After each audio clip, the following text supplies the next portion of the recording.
Got a lot of stuff going on right now. One of the reasons I didn't get a video up yesterday was I'm getting a lot of stuff prepped. Like, this is one of two 68 custom deluxe reverbs that have come in to be gutted and rebuilt completely. I'm going to use a high quality board here, and this is the new board, and I was making sure that where I'm going to have the board mounting hardware doesn't interfere with any of the existing holes, which are all in non-useful locations to me, or any of these chassis holes. This one's an old one that'll get plugged up, and some of the old ones will have some rubber grommets put inside instead of the fugly things that they use from the factory. Let me see, show that. They use these things, which, you know, technically work, but they're kind of ugly. So I'm gonna get some real grommets in there for like the reverb wires here and the output stuff down here. So anyway, and I've made sure that none of the mounting holes for my new board will interfere with transformers and stuff. It takes a lot of planning, and I'll put all this old stuff away. I don't know whether the owners are going to want this back or what. I would have very little use for it, though I suppose someone out there has got one of these with a burnt board, or one of these with this board's burned, whatever. So maybe the owner can sell these on Reverb or something, eBay. But I will ask them if they want to deal with that, because that would be probably a separate shipping expense at the end of things. We'll see. But all this stuff will be kept. Just very little of it will be reused, including the power switches, because I don't like those big press-on things. So I'm going to put this to the side and get to the next bit of fun. Some months back, I had a Peavey Mace in here, and the owner was quite angry with me when he got it back. He said the power light no longer worked, and he was correct. The old power light failed sometime between me signing off on it and him plugging it in. It was intermittent. It would come on and off if I pressed against it just right. So I put in a new LED there, a neon bulb rather. And he said the reverb stopped working. Well, he's right. The reverb was not working. This is the old tank from 1970, whatever. Let me get this to focus better. I did not have the reverb tank when I had his amp, but, you know, in all fairness, he's an older gentleman, and he thought it was all working, and he gets it back, and it's not working. Well, this end is working. This end is open, and you can see this black wire broke off from the little transducer. But you can also see that someone in the past had repaired that previously, and they burned the hell out of it. So that's really not something I felt comfortable just resoldering that wire to. It's a shame, because if someone hadn't butchered that, I'd be able to reuse it, but that whole inductor has been damaged by heat. So even if this were to pass signal, it would not be working correctly. So I got him an Accutronics. I'm going to stick that in there. And his other complaint with that Peavey Mace was that the new power cable I put on, the plug was too thick, and he had his amp plugged into the wall behind a dresser, and he had to move his dresser out 6 inches from the wall to plug that in. I'm not going to change the cable on the amp, but I'm going to buy the man a very nice little power strip with a right angle plug on it. So he will plug that into the wall behind his dresser. It'll be pretty much flush the wall. Then he can plug the amp into the power strip. So I do try to take care of people. And it's a shame that someone melted that transducer so badly, because these old Accutronics tanks are better than the new ones. And normally I go with a different brand than the new Accutronics, but the specs that this Mace needed, I just could not get an MOD or Mojotone right now. They're out of stock. And it's just part of the fun of the world. On to the next bit of fun.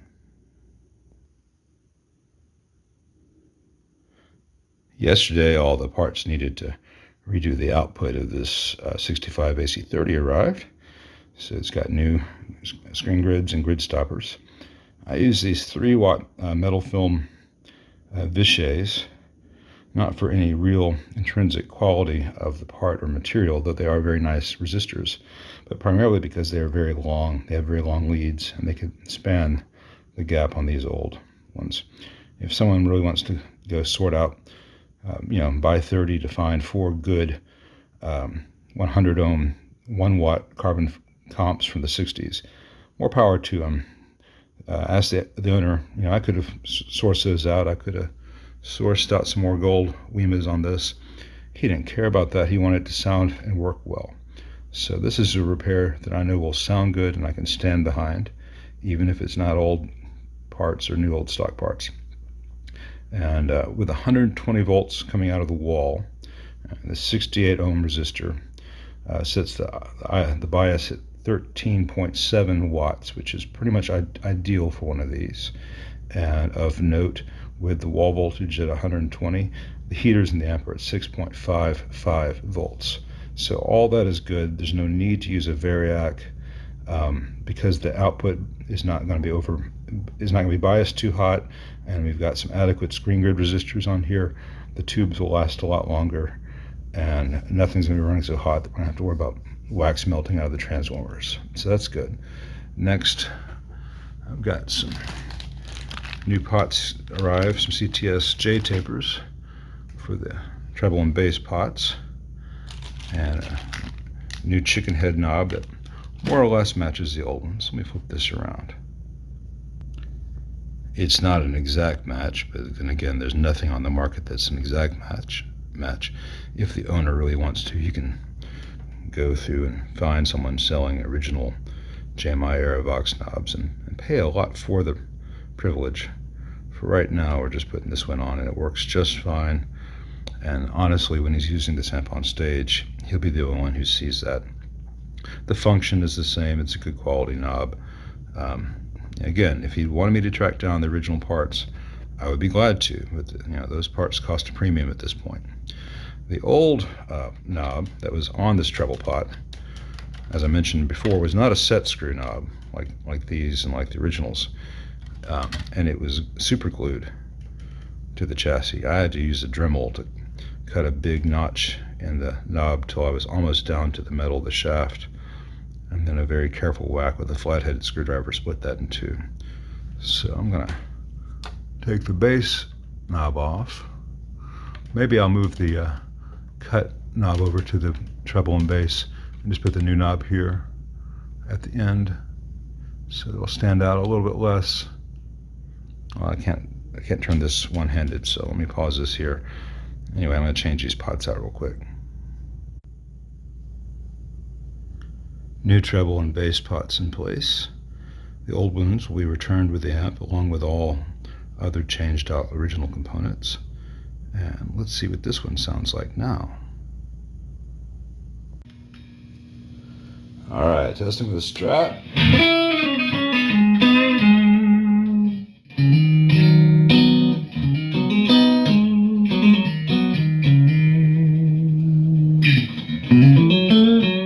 Much wider sweet spot on the treble pot. It was all right in here before.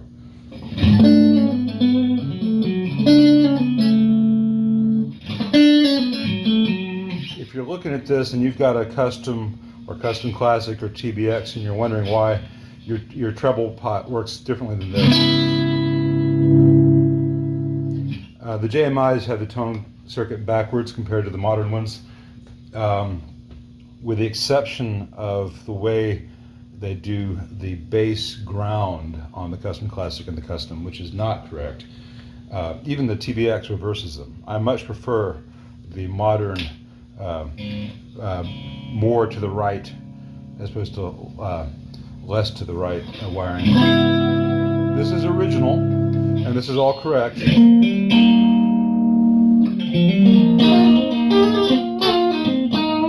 It's a little counterintuitive to most modern players.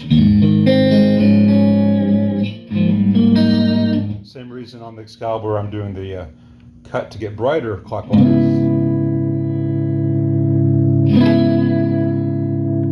as opposed to darker. What they're doing is they're cutting highs as you turn it up, hence the cut. One of the reasons I'm calling it color on mine.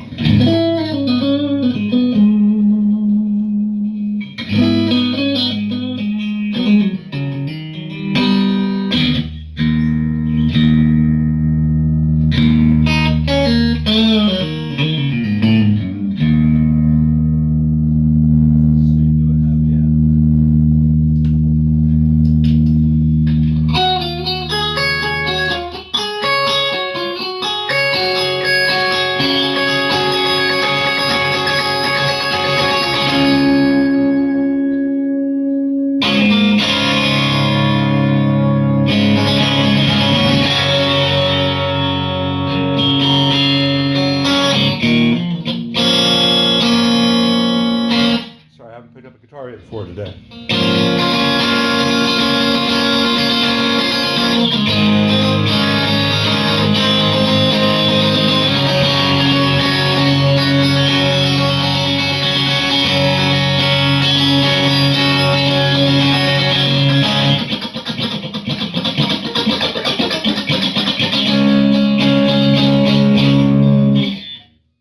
All the delays and preamps and stuff, the amp is just doing that thing. And a big part of that secret, guys, is that blue Herdine pick, using that side of it. That's a big chunk of that sound.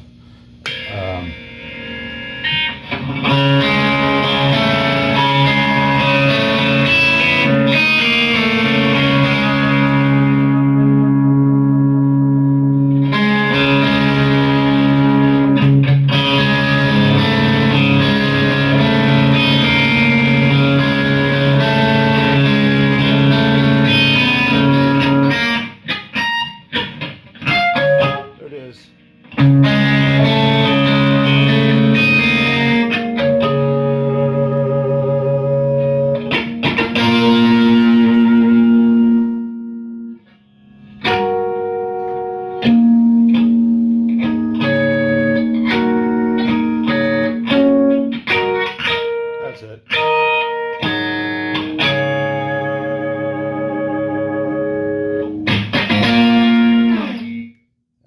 I haven't played that stuff for real in about 10 years, but it's there if I think about it.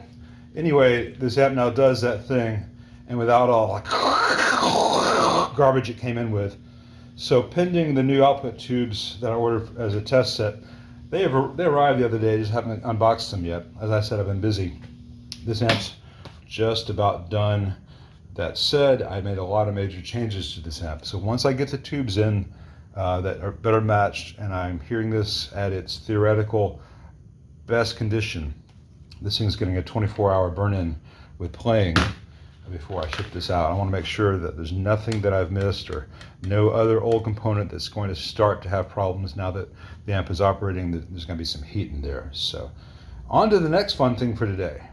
Up next is that TBX from about a month ago. The owner got it back and said that there was a really noticeable buzz at all times. And I stepped him through a few things over the phone, and he couldn't make it go away. And he sent the amp back, and the amp is dead quiet for me. I think what was happening though is that he didn't have the tubes fully inserted, and it's really tricky on this amp. And the tube sockets in this particular one are a little bit worn in such a way that makes it difficult even for me to get the preamp tube sockets in there. So since he otherwise loves this amp and has invested a lot in it, I've got 6 new Belton PCB mount preamp tube sockets that are going to go in here, and we're going to eliminate that issue and also prevent what often happens with the tube sockets in the TBX, which is when a tube is put in slightly off, the tube pin gets mangled and then it's useless. So but you know, you just heard that 65. Let's do some more stuff here on this TBX.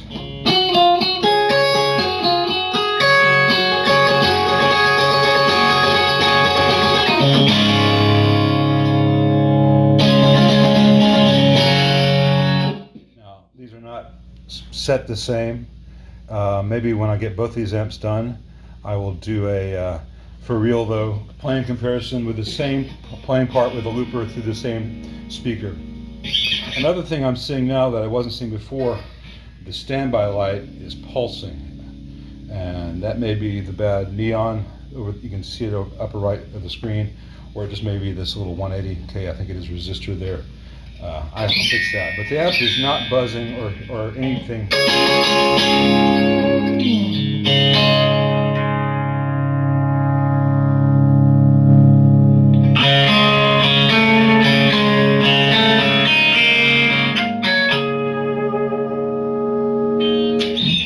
Anyway, I'm going to take a look at that resistor on that light that's pulsing. I hope it's not replacing the bulb, because replacing the bulb's a real pain in the butt. I'll ask the owner if he even cares about it. That has not been available in a long time, that exact part. And there are parts that fit, but it's just a lot of pain wiring those up. Let me flip this around and I'll show you the issue with these stock tube sockets. All right, this amp has all current production tubes, and we went with a blend of real high quality stuff where it really matters, and inexpensive where it doesn't matter as much. So on the vibrato channel, we got 3 JJs, 2 ECC 83s and an ECC 82. He doesn't use it as often. They really do sound good. On the top boost and brilliant channel, sorry, the normal and brilliant channels, we have a tongue saw 12x7 for V1. Or do we have a Mullard? I don't remember if I got the Mullard or the tongue saw. I think I got the Mullard on this. Let's see. Yeah, all right. So we got the Mullard CV4004 for the V1 preamp tube and for the phase inverter. On a TBX, this is the phase inverter, this is the top boost. On the JMI, this is the phase inverter, this is the top boost. This is actually the better way to do it because you don't have signals crossing each other. It all goes exponentially that way in terms of gain. On the output tubes, we've got 4 Tube Store Preferred Series 7189s, which are military spec EL84s, and we've got a Sovtech GZ34. I find the Sovtech and the JJ kind of take turns as to which one is more reliable every 6 months. None of them are as good as the old ones, but it doesn't make a huge difference as long as it works. You know, if it's working, you're golden. You're not going to hear the difference between a $17 JJ and a $100 Brimar or something. It's just that $100 Brimar is a little more likely to keep going. That said, when it eventually does fail, another one's $100 plus. You can get a JJ or a tongue saw for about 20 bucks. Not tongue saw, Sovtech. The issue with this amp, and the issue I think he was running into, and it's especially bad on the phase inverter. When he first got the amp, he didn't have any sound at all because the tube was not seated properly in the phase inverter socket. Let's see if I can get this to focus for us. Sorry. Tripods are fun. Tripods with guitar cables everywhere are even funner. Alright, focus where I want you. Alright. These little pins in here get mangled, and you go to put a tube in, and it's supposed to be lined up just like that. Well, you can't see it, but it's supposed to be lined up just like that. If you're just slightly off on these, the metal gets mangled. On these new ones, it's a sturdier socket. It also sits about 1/8 of an inch higher than the old ones, so it'll be more visible when you go to put them in. And because it's more visible and it's more sturdy, it's much easier to get them. Let me see if I can do it so you can see. It's much easier for them to be lined up before you press down. And then when you press down, there is resistance to going in because it's very tight. But it's that tightness is normal resistance, at which point that tube is held very securely, as opposed to resistance because you're mangling metal. So that's the next thing I'm going to do today, and it's going to take a while. So I'll report back when it's done, and this video will be edited and posted while I'm doing all this. So this is a pretty typical day around here. I tend to show one thing at a time in these videos, but I usually have 5 or 6 things going at once. I've got other stuff I'm doing today after this. I just didn't think it was very constructive to put in this one video. So see you guys in a little bit.